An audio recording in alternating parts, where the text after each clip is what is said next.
Here's how to scrape the captions of a YouTube video without any coding knowledge. For this, we will use the YouTube scraper from nifty.codes. Link will be in the description. Simply just download it for your browser. Next, press on the extension. Then press Extract Video Captions.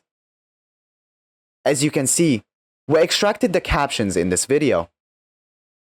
Now, to export this, press Add to Export List. And then press Export Data. You can export it in many different ways. I will export it as CSV. After exporting, here's all the captions we extracted.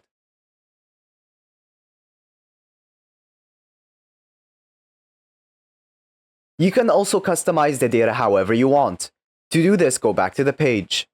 Then scrape the captions again. Make sure this pop-up is open. Then press on the extension again. Then press Customize Fields. In here you can customize the data however you want.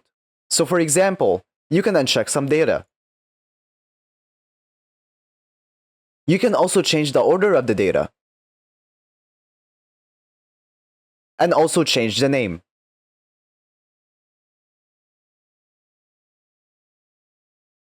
Once you're done, press Save. Then press Export. After exporting, here is our new customized data.